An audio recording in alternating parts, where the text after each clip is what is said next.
Hi, I'm Hal Roberts. This is Bridge City News. Here's some of the top stories we've been following. Advanced polling numbers for the Alberta Municipal election in Lethbridge are way up, more than double compared to the 2017 campaign. A controversial logo has been scrapped by the Prince Albert Raiders of the Western Hockey League. And we have images from one of the largest and most spectacular hot air balloon festivals in North America. Your nation, your province, your southern Alberta. From the heart of Lethbridge, it's Bridge City News with Hal Roberts. Thanks so much for joining us. According to healthcare workers who are opposed to mandatory vaccinations, we could see a drop in on-duty staff in Alberta beginning this month. Video journalist Naveen Day had the chance to chat with one worker who says that part of the rural hospital she's employed at could potentially be shut down when she and other staff are placed on unpaid leave of absence for failing to comply with mandatory vaccination requirements. Haley Mock has spent over a decade working as a healthcare aide for a small rural Alberta hospital and care facility. She says she was medically exempted from the influenza vaccine due to reactions that ended her up in hospital. Mock has concerns with taking the COVID-19 vaccination, which has been mandated for all healthcare workers, which means, according to her, she will eventually lose her job. She says mandating vaccinations on workers goes against the training she received as a healthcare worker. We've all had to have hepatitis B shots in our life and all these other vaccines, which I have had all of those also. But this one, to me, it's just, I don't know. It's not something that I feel comfortable doing, and I don't discriminate against anybody who chooses to do it. And I don't, badmouth them or think any differently of them, but it's weird to me at work what it's been like with certain people that are vaccinated, how they've been acting towards the people who are losing their jobs. Mock says that her hospital has been experiencing staff shortages for years, mainly due to the hospital's rural location.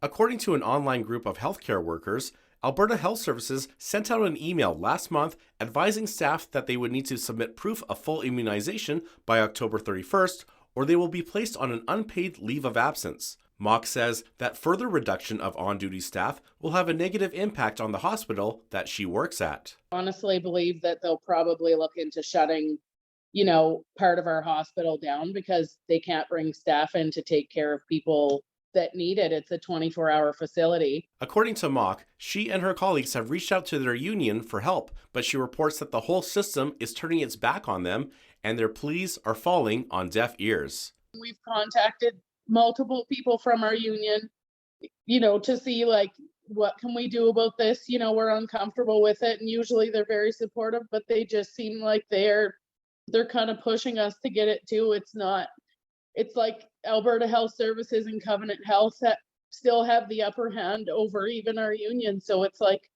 we pay a union dues really for nothing right now. We give up a lot of our freedom. A lot of people don't get to spend Christmas with their families. A lot of people have to work night shifts and be sleeping when they could be hanging out with their family also. There's so many sacrifices that healthcare workers take on a daily basis that it's just a big slap in the face to everybody, Mock says that her job is physically and mentally demanding on her health and feels that termination of employment is a sign that it is time for a career change. For Bridge City News, I'm Naveen Day. The Bigelow Fowler Clinic on 9th Avenue South will be closing its doors very soon. Now, some posts circulating around social media blame the pending closure on the Alberta government for lack of support for Alberta doctors who are reportedly leaving the province in droves. But according to a top administrator at the Bigelow Fowler Clinic, the decision to close the branch was made because 11 doctors are just simply leaving the clinic. Officials say one of the doctors is moving to another country and the other 10 are remaining here in the province. The federal government is getting involved in a dispute over an oil pipeline in Michigan. Canada informed a judge that it is invoking a 1977 treaty with the United States. That step should suspend a lawsuit by Michigan to shut down the Line 5 pipeline, which is operated by Enbridge, that's based here in Alberta. The pipeline runs through Wisconsin, Michigan, and Ontario. Michigan Governor Gretchen Whitmer continues to say Line 5 is risky and should be shut down. It ships around 540,000 barrels of crude and refined products per day. Alberta Premier Jason Kenney, in a statement earlier today, said the shutdown of a safely operating pipeline could potentially set a dangerous precedent for future infrastructure projects. This cannot be allowed to happen. A contingent from the Canadian Armed Forces is now in position to decide where to send nurses that are being deployed across the province. Public Safety Canada says 8 critical care nurses from the military will be helping out during the 4th wave. The federal agency also says the Canadian Red Cross is planning to provide up to 20 medical professionals, some with intensive care unit experience. It says the Government Operations Centre is working closely with federal and provincial partners to coordinate the best response. A new temporary display has been loaned to the Lethbridge Military Museum. It will showcase how veterans were able to build Canada in a post-war environment. The Great War generated hundreds of thousands of veterans after it ended in 1918. More comprehensive support was needed for families once they came back. Issues like PTSD, physical and mental health were not the only things the soldier had to deal with. Major Robert Meehan of the Lethbridge 20th Independent Field Battery says if you look back in your own life at something that was hard to achieve, those experiences transform and change you. So many of the times in our military service, we often think of the hardest things we've done in the military as being the worst of times and the best of times. Now, amplify that many, many times when you think about going to war. Soldiers that came back often, my grandfather wouldn't speak of the war at all, would not utter a word about it, would leave a room if you started even talking about it. Other people reacted differently to the war. My uncles, for example, great uncles all talked about it quite openly. But there is no doubt about it. It was a transformative experience and shaped the way they viewed the world and how they would live their life from that point on. The Lethbridge Military Museum is open from noon till 4 every Wednesday. You can contact the museum if you'd like a private viewing as well. Advanced polling numbers for the Alberta municipal election are up and more than double compared with 2017. Officials say the first 2 days of advance voting held at City Hall on October 1st and 2nd saw 1,255 Lethbridge residents cast their ballots. Returning officer Bonnie Hilford says only 543 residents took part in the first 2 days of advance voting in the 2017 municipal election. There are 6 more advance vote opportunities which will take place from 10 a.m. till 8 p.m. October 8th through the 10th at Exhibition Park and October 14th through the 16th at the ATB Centre.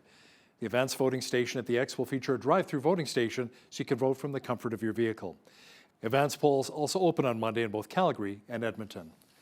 Well, the Alberta municipal election is just around the corner. Today, we bring you another Lethbridge City Councillor candidate, Rufa Doria. Doria is the president of the Filipino-Canadian Association of Lethbridge and the vice president of the Southern Alberta Ethnic Association. She says the reason she's running for council is to give people with a different background a voice in the community. Doria says her platform is broken down into an A, B, and C. A, for attention to the core of our community problems and the voices of the citizens. B, for business-minded actions and policies that support our local economy. And C, bringing people together and making our city safe. I will support policies that support local businesses. It is my goal to make Lethbridge a desirable destination for entrepreneurs like myself. I will support initiatives and strategies that support our underserved and marginalized. Michael Petrakis is also seeking a spot on Lethbridge City Council. Petrakis' only platform is achieving world peace. He says if he's elected, he would hope to be appointed as a peace councillor by his colleagues. He says his theory works with reverse engineering, meaning we start with the end goal first and work our way backwards. Petrakis says world peace can be achieved from a single local community, and it is rooted in divine revelation.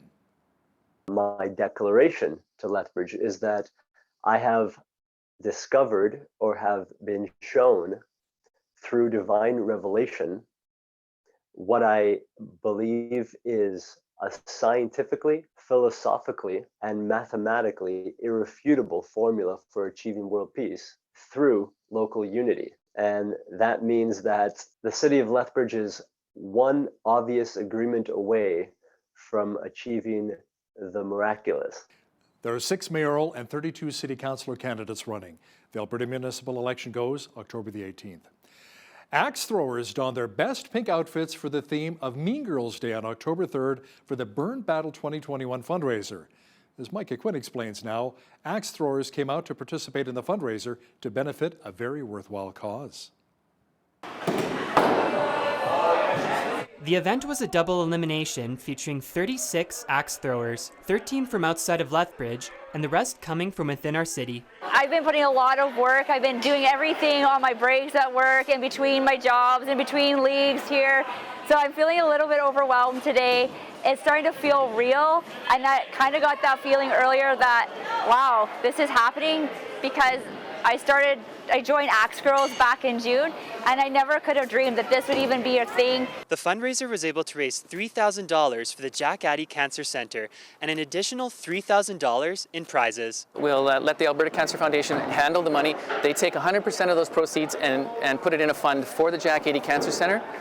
And then we have a committee comprising of senior management, local management, and patient advisors that decide how that money is going to be dispersed between there's patient needs, patient comfort, there's staff education, and some equipment needs as well. Tyler Combites runs the company Axquisite out of his home here in Lethbridge, and he decided to donate this axe to a worthy participant that is in need of a new one. It's going to make that person feel really good, and that's what I'm shooting for. I want everybody to throw fancy stuff and be prideful of their axe, and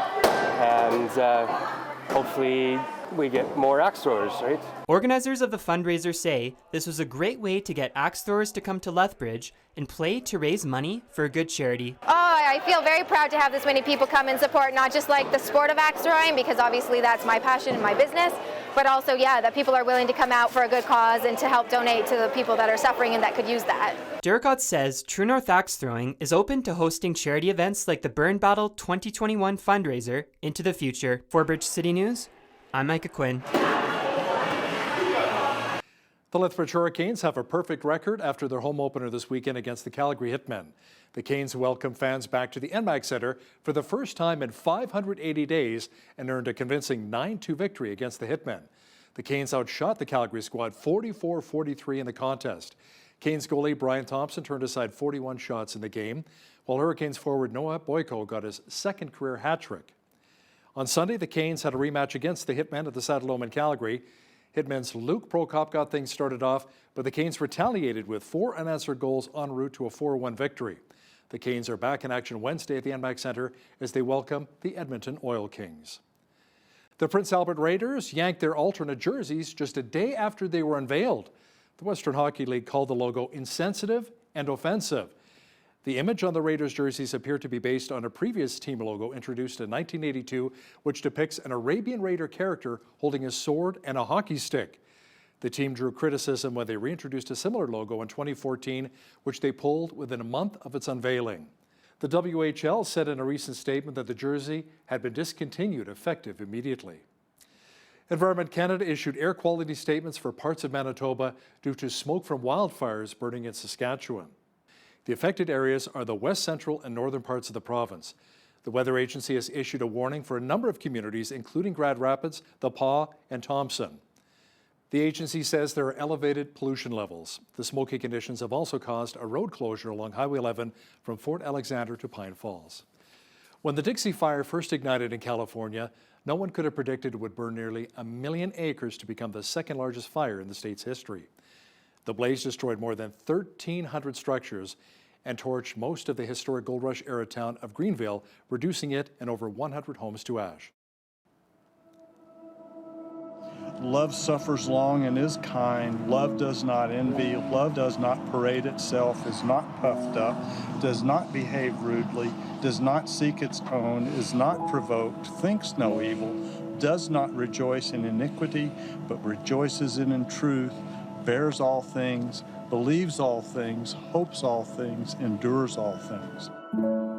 There's no ambiguity about my loss here. I have both my home and my multiple businesses here. They were all part of one property. They're now mostly ashes or twisted metal.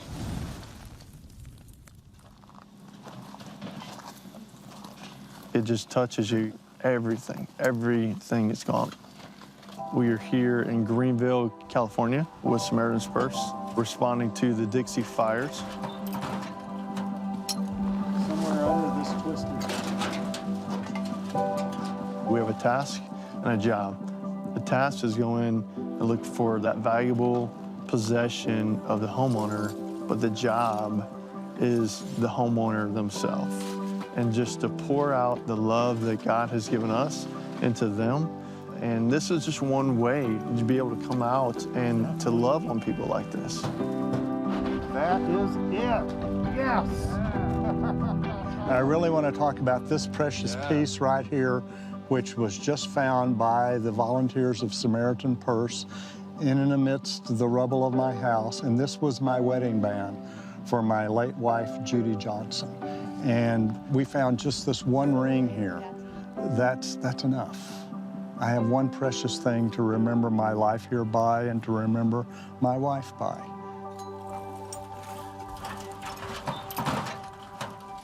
Sometimes we're very successful and other times we're not. But by the time we leave, they know that we've given it our best shot and that we love them, and so does God. 1 Corinthians 13th chapter, that just says it all. The love that Samaritan's Purse has shown to me here today is priceless. Well, thank you. Thank you to Samaritan's Purse for helping me find this treasure. Now abide faith, hope, love, these three, but the greatest of these is love. Crews on the water and onshore in California are working feverishly to limit environmental damage from one of the largest spills in the state's history. Officials say an underwater pipeline started leaking late Friday or early Saturday. The U.S. Coast Guard is spearheading the cleanup efforts involving federal, state, and city agencies. Close to 573,000 liters, or around 3,000 barrels, had spread into an oil slick covering around 20 square kilometers of the Pacific Ocean. Officials are calling it a potential ecological disaster. A very special and colorful event took place in New Mexico over the weekend. The Albuquerque International Balloon Fiesta opened following a pandemic hiatus. The 9-day event, which began on Saturday, features a wide variety of balloons lifting off with people on board. In total, there are around 590 balloons featuring 671 pilots from around the world. Officials are expecting close to 900,000 guests to attend the 9-day festival. So nice and colorful. Kind of like all the leaves changing color here in the city and across southwestern Alberta. And it felt more like fall today with the slightly cooler temperatures, but the mercury will be climbing, but only for the short term. Complete weather details are on deck. This is such a beautiful time of year, especially with all the leaves changing color. In fact, it was raining leaves at Bower Ponds and Red Deer over the weekend. Lots of beautiful color in many parts of the province. Tonight in Lethbridge, expect the wind to blow off a lot of our leaves in a low near 9. Tomorrow, mainly sunny with a high expected near 27. Wednesday, expect more clouds to roll in with the temperature dropping to 22. Thursday, there's a good chance of showers developing with a high of only 13. Friday, the rain should taper off and we should see high of 15. Saturday, a mixture of sun and cloud and a high near 17 degrees. Sunday, mainly cloudy with a high of 15. The average high for this time of year is 17 and an average low of 2. The highest temperature in the state was recorded in 1943 at 32 degrees. And the record low was minus 11 in 2000. Sunrise was at 7:36, sunset at 7:04. Looking at the rest of the country for Tuesday now, expect rain for both Victoria and Vancouver, BC with a high of 11. It should be mainly sunny and 23 degrees in Calgary. Overcast and 15 for Edmonton. Lots of sunshine and 27 is on tap for Regina on Tuesday. Sunny and 24 for Saskatoon. A mainly clear day and 27 degrees for Winnipeg. Lots of cloud cover, 19 degrees in Toronto on Tuesday. Overcast and 18 for Ottawa. Mainly cloudy and 20 degrees for Montreal. In Atlantic Canada, it should be mainly sunny and 18 degrees in Fredericton, New Brunswick. Sunny and 18 as well for Halifax, Nova Scotia. Mainly sunny and 17 degrees in Charlottetown, PEI. And in St. John's, Newfoundland, expect periods of drizzle and a high of only 9 degrees on Tuesday. Facebook, Instagram, and WhatsApp were all offline today for a number of hours. On Twitter earlier today, Down Detector said the social media platforms were having issues as of 11:45 a.m. Eastern Time. When searching its website, downdetector.ca showed 20,000 outages reported for Facebook. Instagram logged more than 15,000 reports. WhatsApp, meanwhile, reported more than 7,000 issues. Facebook said in a tweet that they were working to get things back to normal as quickly as possible. No word yet on what caused the widespread issue. Instagram and WhatsApp belong to Facebook, which has billions of active users, and according to recent reports, Facebook stock dropped almost 5 percentage points with the outage. An annual survey released ahead of a cybersecurity conference says close to 70% of Canadian organizations facing a ransomware attack last year paid up. The Canadian Internet Registration Authority survey says the groups wanted to avoid downtime, reputational damage, and other costs. Some recent high-profile ransomware attack targets included hospitals, the RCMP detachments, and major energy pipelines. Uranium is in the spotlight once again thanks to large financial investor interest in the mineral. Uranium prices have been quite volatile in September, rising above $50 US a pound, which is up around 40%. That is more than all other major commodities. What is interesting is how the utility providers that need the mineral to power nuclear reactors are reportedly not buying or selling the product despite all of the noise in the uranium markets. Industry experts say utilities which have ample inventory are watching and waiting to see if the rise in prices is sustainable. Now, here's a look at today's markets. The TSX was down 98 points on the day to finish at 20,052.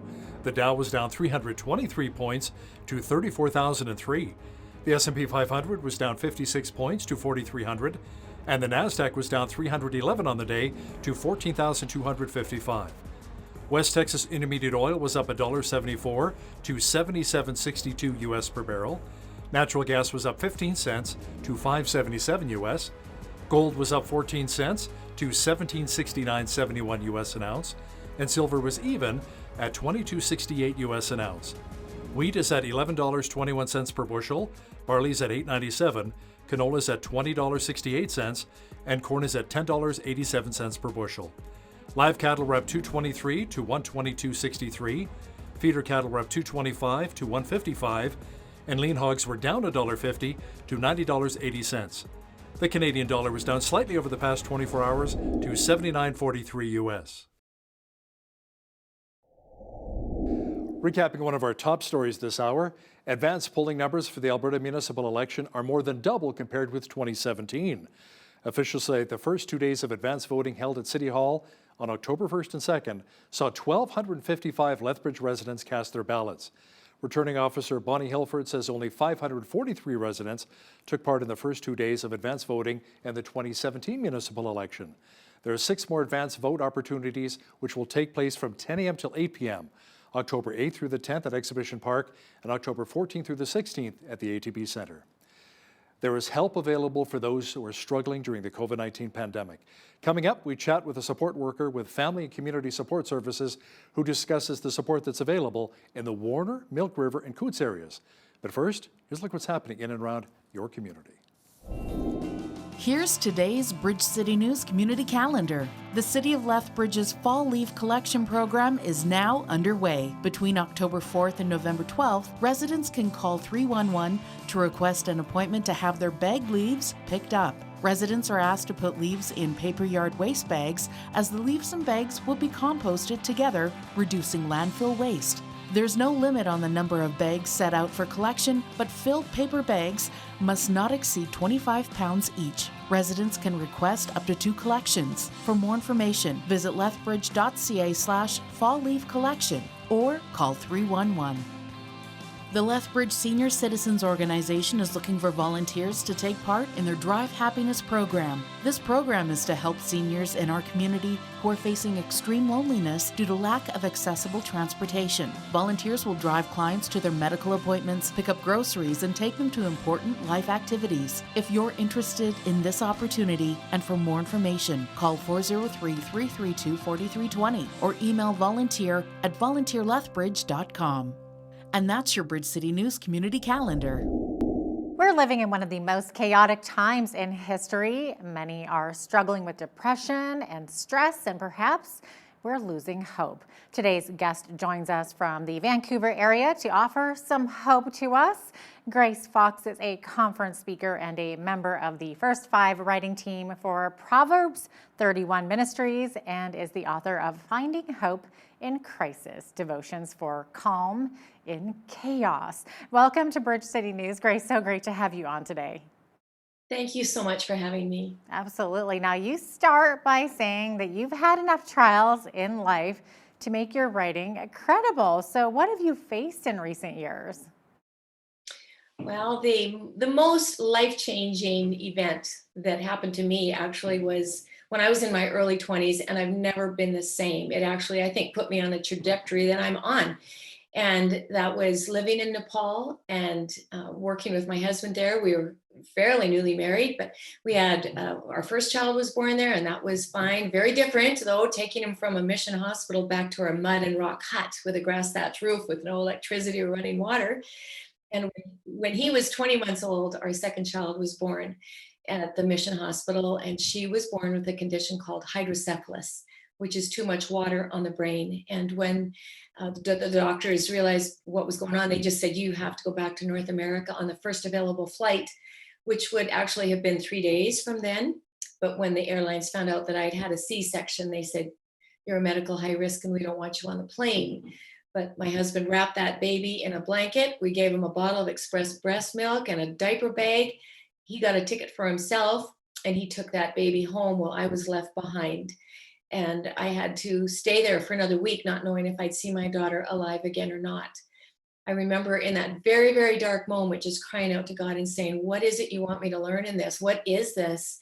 And he spoke to me by reminding me of that old hymn, Great is Thy Faithfulness. Just reminding me that he wasn't promising me that my daughter would live or what her quality of life would be if she did live, but he reminded me that he would be faithful. And I hung on to that. So the next couple of years were really rough. My daughter did live, but she had about a dozen surgeries, and she had brain surgery, and she had meningitis when she was 11 months old. So it was a rough ride, but God was faithful. And in these times of crises, I've had a few more since then, losing my mobility a few years ago for several months, and just last fall, losing my mom in a very sudden turn of events, other things too in between. But hanging on to that hope that is found in the truth that God is faithful no matter what. He's there with us. Yeah, what an incredible story you have, Grace. Now, many people are living with a sense of despair and don't know how to pull out of it. So what's worked for you in the past? So when I find that sense of heaviness just coming in on me, I find that I have to go back to the promises in the scriptures. And sometimes in those crisis times, I know that we can't even remember whether or not we've had the last meal. And it's hard to remember what day of the week it is sometimes. We get so caught up with those concerns that are pressing us at that moment. And so I say, it's good to just find one promise from the word, write it out on a recipe card, and just keep it with you. Again, another thing that I do, a practical thing, is just to put my earbuds in, and I go with my phone, I go for a walk, and I tune into a praise and worship station. So I listen to that music, and even if I can walk 10 minutes or 15 minutes, just whatever I can get in is good, because for one, it's the exercise that works as well, rather than just staying inside in that confined space and stuffy air. Sometimes get out, get a bit of fresh air, get those hormones going with exercise, and listen to the praise and worship music to refocus my thoughts. Because if I'm just focused on the worries, I'm going to go down into a dark place. But if I focus on the one who's in control of those worries, of my situation, then I can pull myself out of it. And so and another one would be to call somebody, because we don't have to go through this alone. The enemy of our soul will try to make us think that nobody else has time and nobody else cares. But when people know that we're in trouble and we make ourselves, we're just honest with other people how we're doing, then we can have somebody pray with us and help carry that burden, because we just can't do that by ourselves. Yeah. Now, your devotion is called Calm in Chaos, right? So how did that come about? How did you start writing devotionals? Oh, I started writing devotionals, 15 years ago, and I've had quite a few published, but this one is a little bit different than the others that I've done in that they're very short readings. Some people who've done this say that they take them maybe a minute and a half to read. And I wrote them especially for people facing crisis, because again, like I say, I know what it's like to be in those moments where we're so caught up with the responsibilities or the needs, and it's just hard to recall. It's hard to focus on a long passage of scripture, but a verse is doable. And so I wrote these little scriptures. I've got this little book right here. I wrote them with people like that in mind, so that they can focus on one nugget and carry it with them through the day. And almost every one of those readings go back to, who's God in this? Who's God? What's he like? Because if we remember that he's faithful, and if we remember that he's strong and wants to share that strength with us, if we remember that he is a God who is good and wise and sovereign, it just helps us walk through those really difficult times. What do you think is God's solution to worry? Oh, I love this. I really believe that it's found in Philippians 4, 6, and 7. Let me read you those scriptures. Do not be anxious about anything. That's easier said than done. But in every situation, by prayer and petition, with thanksgiving, present your request to God. And the peace of God, which transcends all understanding, will guard your hearts and your minds in Christ Jesus. And so I say it's like a mathematical equation. So you've got your elements on one side of the equal sign, and then the summation on the other side of the equal sign. So there's three elements on the left side of that equal sign, and they would be, don't worry about anything. And I say, I remember being a crossing guard when I was in 6th grade, going out there, and I was able to put out my little red paddle that said stop, right? And I'd hold that up towards the cars coming at me. And oh, the power I felt as a 6th grade girl being able to stop traffic, right? Yeah. But we can do the same thing with those worries, to just say, stop it right there. I'm not giving you access to my mind. You're not getting in. So that would be step one. Step two That's a on good that visual. would be, isn't it? You know, Yeah, just hold I that can paddle just up see that you says with that. stop. And the second one then is to pray about everything, no matter how small it seems, just lay it out before the Lord. The third thing is with thanksgiving. And so we might say, give thanks in the middle of this crisis. Are you kidding me? What do I give thanks for? But it's those things, it's like that God is faithful, that his promises are true, that he will never leave us or forsake us, that he hears our cries for help. Those are the things for which we can be thankful. And so each of those things, when we put them into practice, equal peace. And if any one of those three things are missing, we're not going to end up with peace as the sum. So I believe that's God's solution to worry. Say no to those worries, pray, give thanks, and then we experience peace. So why do you think that it's life's hard places that change us? Is that God's plan all along, do you think, to make us stronger? You know, we live in a broken world where those hard places come. And God, whether God ordains them or whether he allows them, theologians would even disagree on that. And so I don't spend my time trying to figure out that, whether he allowed this or he ordained it in a hard place. But I believe that he can take those hard places and use them for our good. So we as believers can just roll Romans 8:28 off our tongue, kind of as a pat answer in the hard places, that all things work together for our good.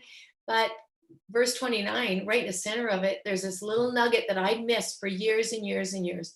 And right in the middle of it, it says about becoming more like Christ, being conformed to Christ's image.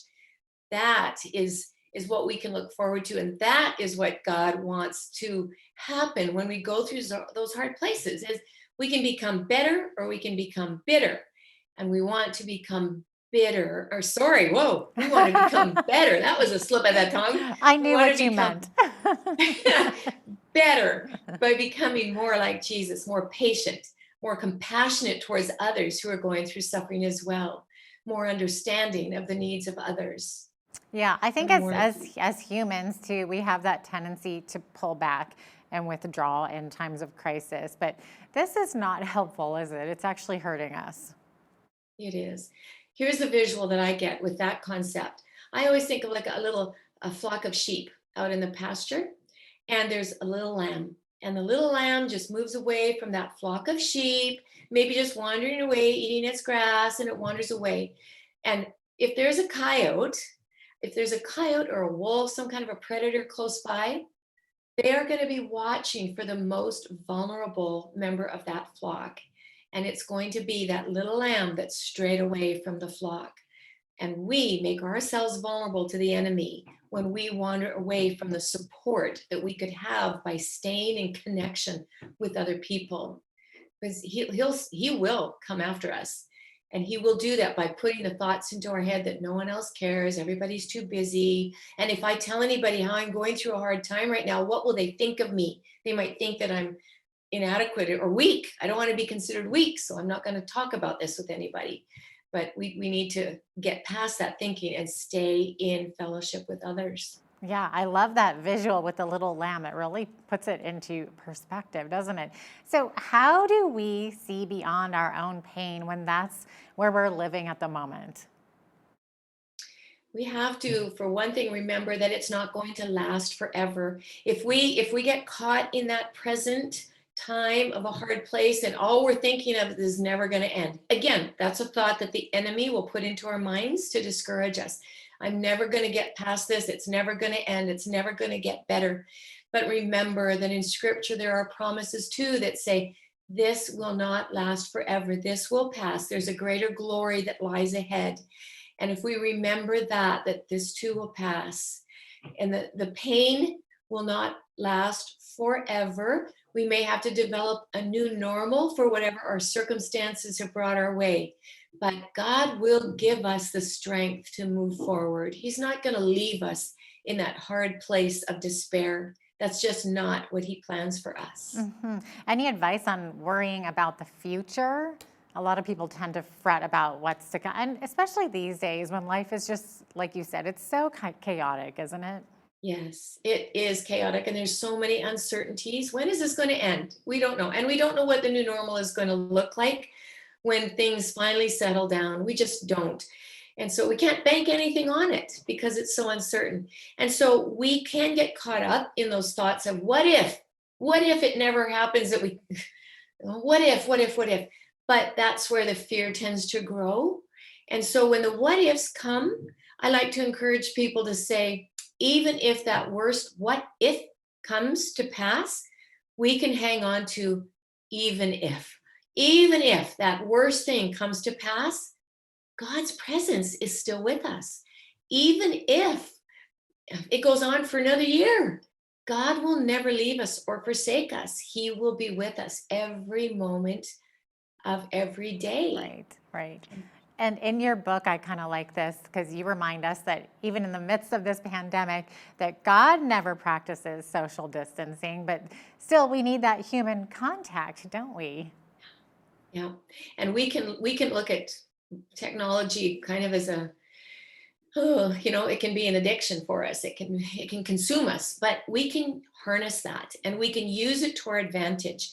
And so my husband always says, aren't we glad that if we have to go through a pandemic, it's now and not one that was 100 years ago? Because we've got Zoom. This is amazing. We can be 800 or 900 miles away from each other to do an interview like this, but we can connect because of Zoom.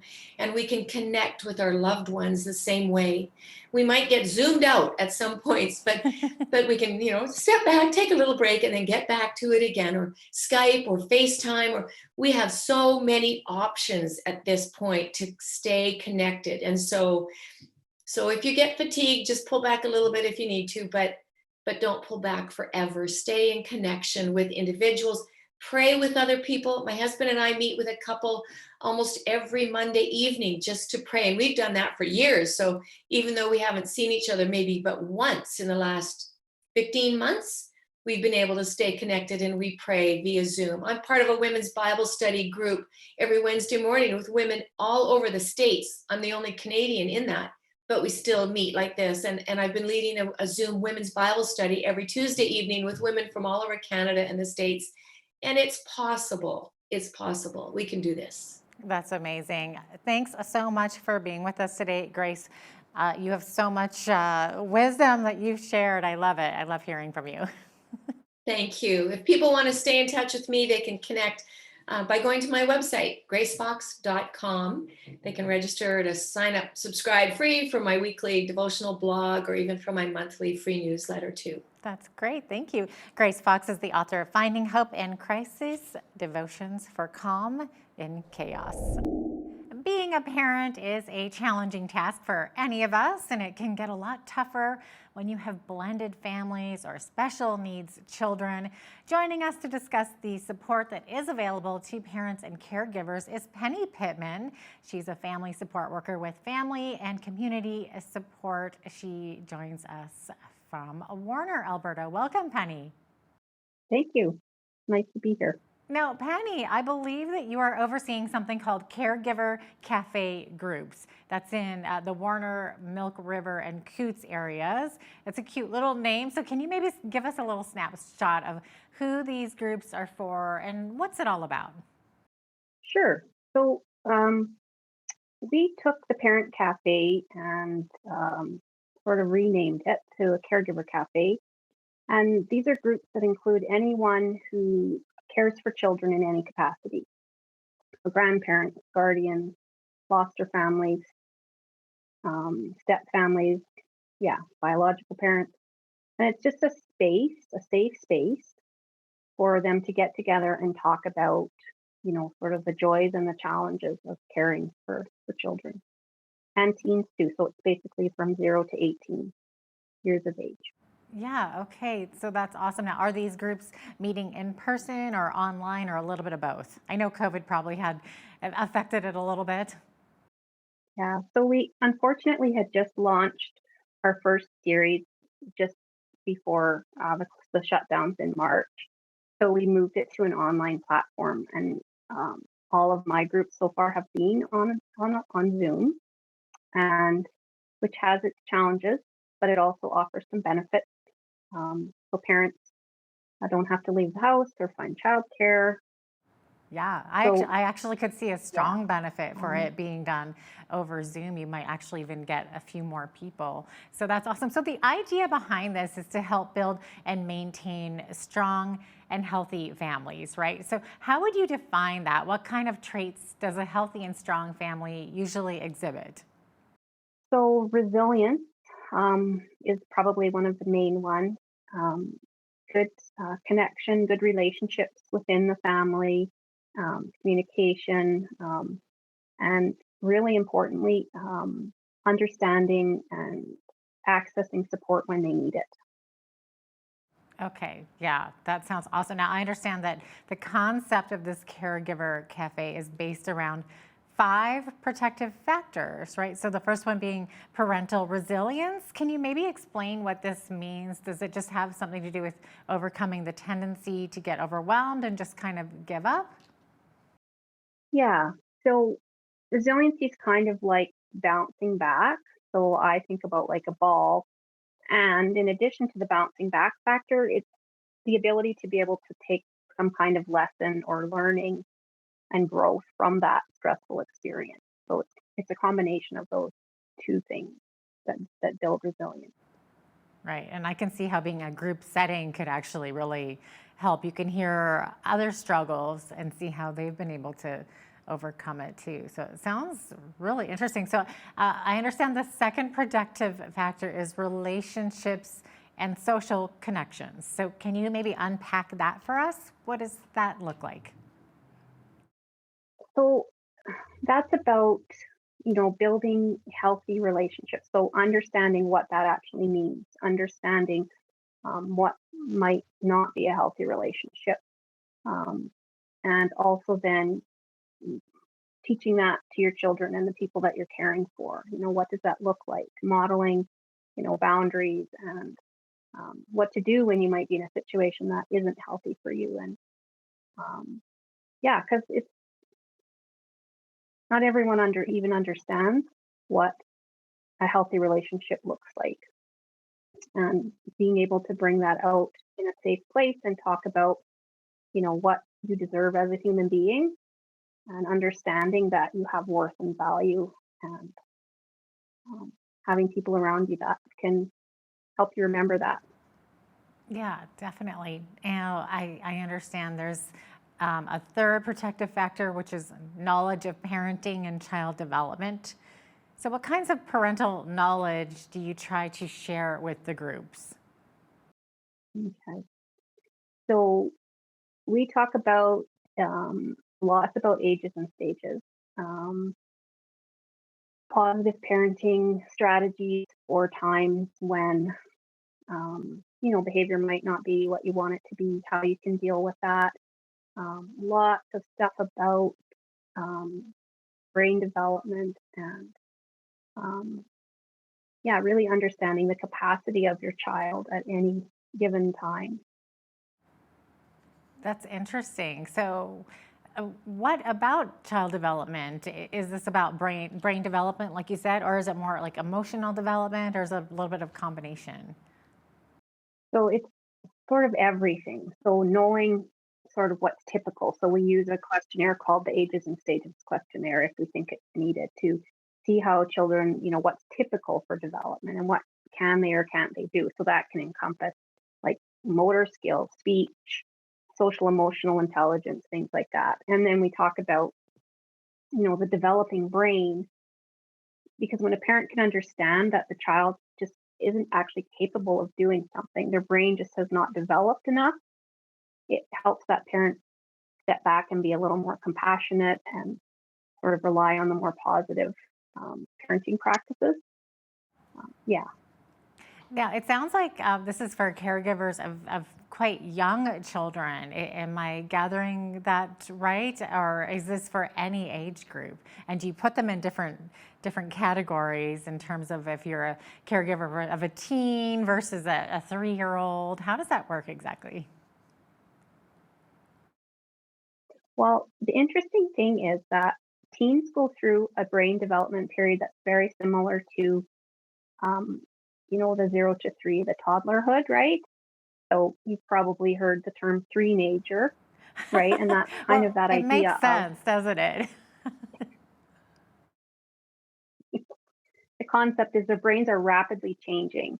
So in the adolescent period, it's not as rapid, but they're going through all kinds of things. So typically we would split them up. There is a set of cards in a box for teens, parents of teens or caregivers of teens. However, when you start talking with parents, a lot of what they're talking about, those core principles, apply, I think, to humankind, but for sure, all the way through.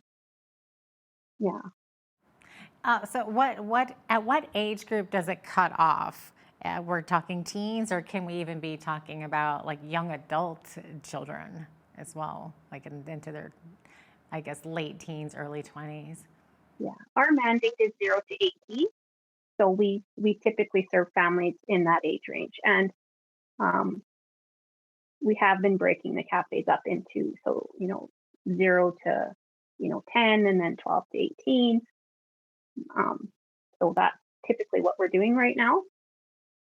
Yeah, just because as far as practical strategies go, those are going to look different. Right, definitely. Based on the age of your child, obviously. And how many parents or caregivers are in each group, roughly?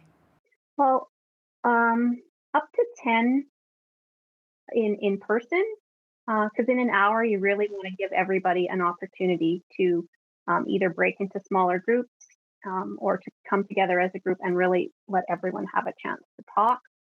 Online, I've kind of found that 5 is a good number to allow that same sort of openness and a little bit more letting manageable. things come forth. Right? Yeah. And plus, if it's a smaller group, some parents or caregivers might be more apt to want to share than if it's a much larger group. And oftentimes, there's certain people that are more dominant with talking, and others tend to keep back a little bit more. So yes, definitely. So as parents and caregivers, that we need to become more aware of where the child is at, obviously, and to adjust our parenting styles accordingly. So what does that look like? It's easier said than done, for sure. Right. So here's a quick example. Just when you're wanting a child who's under 3 to take turns with a toy or share, or the part of their brain, the frontal part of their brain, which doesn't fully develop until, they're like 25 years old, doesn't have the capacity really to monitor their impulse control and their emotions properly. So if you're expecting that to happen on a regular basis without any big feelings about it, then that to me would not be a realistic expectation. So that would be a place you could support a parent in, okay, well, if this is what they're capable of, what would that look like for you? How could you have an expectation that was realistic? And not that we aren't encouraging them and modeling and showing them, because that's what's growing those skills. We're just not expecting that they're going to willingly and happily share. Yeah. Now, when you observe those families that have that opportunity to meet together with others going through those same things that they're going through, compared to people who don't, how much difference does that make in parenting or just going through life, really? Yeah, so I can just speak to what I see and what I hear. And what I hear is parenting, especially small children, can be isolating. And with, the world and the health situation as it's been, even more so. And that having a space to talk about things where you aren't worried about being judged it just helps draw out those things that they're already doing well. Because my job as a facilitator is to listen and help them see where they're already strong so that we can draw on those strengths to just keep increasing their confidence, because more confident parent better. I mean, we all do better when we feel better, right? So that's what I notice. I notice an increase in confidence and sort of a little bit more compassion to themselves and more understanding of their children. Wow, that's amazing. And what kind of feedback are you getting from parents and caregivers about this program? So we're getting a lot of feedback about feeling connected, feeling supported, knowing where resources are, where they can be connected to those resources, not feeling judged, and meeting people. And this is one of the other really kind of fun things about Zoom is I recently had two moms connect from sort of the south end of the province and then up by, Colehurst area. And they've maintained that relationship. So it doesn't even have to be in your own community. So they've built a bond that never probably would have happened because we were able to be online. So things like that. And yeah. I was going to ask you actually, being that you can do these online, can it reach people beyond the Warner, Coots, Milk River area? Have you opened it up, or are you kind of sticking strictly to those geographical areas? No. So during the pandemic, FCSS has really tried to maintain a presence, and online was our only opportunity. So what's been happening is, like I said, we're getting participants. So every support worker in all of our municipalities might not be running the caregiver cafe, but maybe I'm running one, and participants from those other municipalities can join. So that's good. I'm really glad that you mentioned that. Yeah, absolutely. And I understand too that FCSS also has caregiver cafe groups specifically designed for Indigenous families. So maybe explain a little bit, just really quickly, what is different with these groups? Is it more the cultural background that's included? Well, so Jessica Goodrider Lowen is our family support worker and Indigenous liaison worker in Tabor. And her idea is to bring Indigenous families together to create that support network so that they're aware that there are other families with their same cultural background in Tabor, and also to show up in a way that feels authentic for them. And we're all trained to be culturally sensitive in our programming. However, some of our staff have knowledge that can really benefit those Indigenous cultures. That's awesome. So how would any interested parents or caregivers get signed up for this program? What do they have to do? So go to the website, All of the information is listed there, the different areas, the different times, and all of the registration information is there. You can either go and look at the program, or you can just look for the family support worker in your municipality, and they will be able to get you hooked up with any programming that's running, even if it's not. So someone in Raymond could call the Raymond FCSS and they could direct them to me. Great, and that's fcss.ca is the website for Family and Community Support Services. Thanks so much for your time today, Penny. I really appreciate it. Well, thank you. I hope to see more families. Absolutely. Penny Pittman is a family support worker with the Family and Community Support Services. You can look them up at fcss.ca. I'm Jeanette Roche on behalf of all of us here at Bridge City News. Thanks for watching.